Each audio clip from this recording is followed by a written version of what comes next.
Donald Trump is facing the headwind of a $136 million advertising blitz. The presumptive GOP nominee is under political assault from a pro-Hillary Clinton super PAC.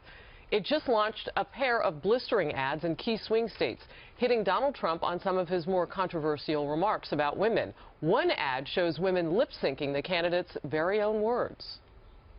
Does she have a good body? No. Does she have a fat ass? Absolutely. You like girls that are 5'1", they come up to you know where. If Ivanka weren't my daughter, perhaps I'd be dating her. I view a person who's flat-chested is very hard to be a 10. And you can tell them to go themselves.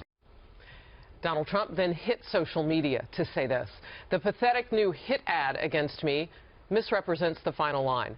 You can tell them to go blank themselves was about China, not women." Also making news this hour, the Washington Post is reporting Trump plans to rehabilitate his image in the coming weeks by publicly addressing head-on some of the more negative episodes in his campaign. He began last night with his much-anticipated sit-down interview with Megyn Kelly, admitting to some regrets, but insisting he would not have come out on top of the GOP heap had he acted differently. Watch. I could have done certain things differently. I could have maybe used different language in a couple of instances. But overall, I have to be very happy with the outcome. And I think if I didn't conduct myself in the way I've done it, I don't think I would have been successful.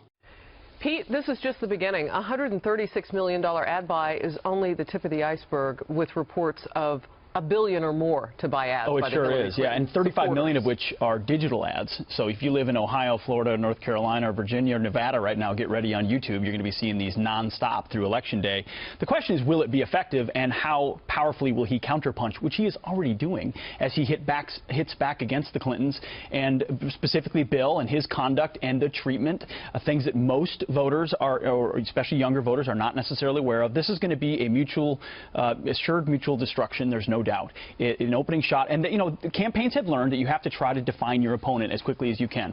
There's so much media exposure. Everyone knows who Donald Trump is. The left is going to try to make him look like a misogynist and then have Hillary Clinton play victim. Well, he usually defines very quickly. Kirsten, I want to come to you on the issue of this doesn't have to touch Hillary Clinton now. She said she wouldn't go personal, but if the super PACs do it for her, she doesn't have to. Yeah, that's true. Though, I mean, look, he's going to come personal against her. And so the question is she really going to be able to just stay above it for the entire campaign? More importantly, is Bill Clinton going to be able to stay above it? And I think that's the bigger question is as he comes after both Bill and Hillary. Now, Bill Clinton has most recently said he's not going to respond to this. But over time, the drip, drip, drip that Donald Trump knows how to do and knows how to get under people's skin, I suspect eventually he's probably going to snap and say something. Sandra, what's interesting, too, when you talk about how negative advertising works, you hear people say they don't want you to go negative, but in fact, it does work. But in this case, it did work in the fact that it got Donald Trump to respond, right? And then you look at his response, that tweet that he sent out that you read to that pro-Hillary Clinton super PAC ad. The pathetic new hit against me misrepresents the final line. By saying that, is he confirming for everyone who has already got an issue with his own words being, being used in the mouths of those people?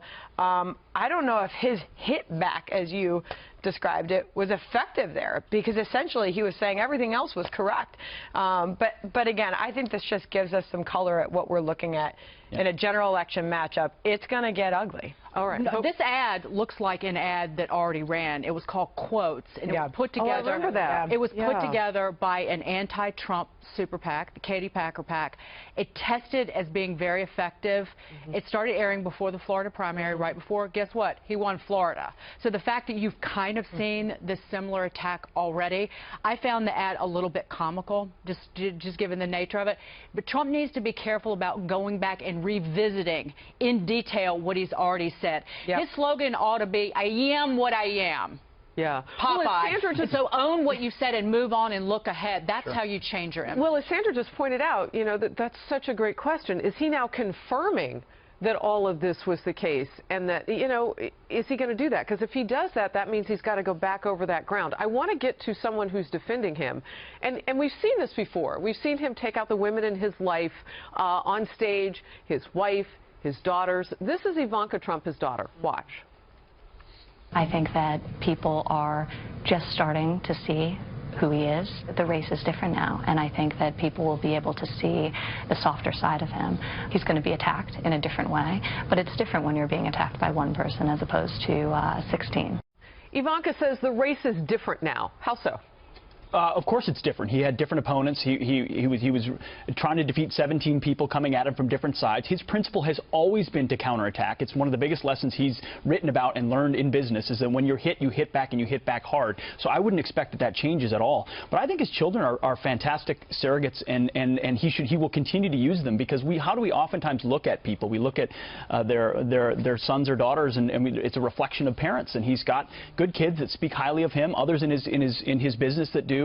So he's got some assets to push back, but he doesn't want to revisit every single thing. Something that Ivanka is very effective is pointing out the women who have reached senior level positions under Donald Trump at the real estate firm. They use examples of it every single day.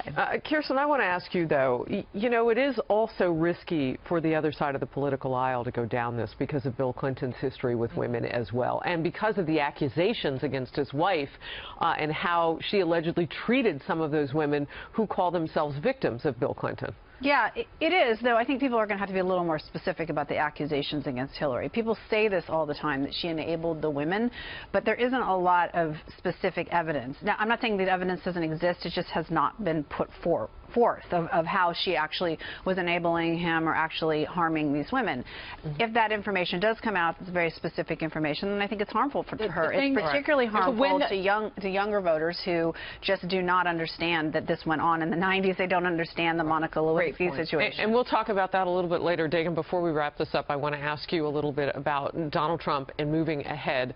You heard Ivanka say that the race has changed a bit. It's changed in another way, too, because it's only a woman on the other side, potentially, unless somehow Bernie Sanders comes through. His most ardent, loyal supporters early on were women, people making tens of thousands of phone calls. I call out Dale. She's a former engineer down in South Carolina. I met her down at the debate.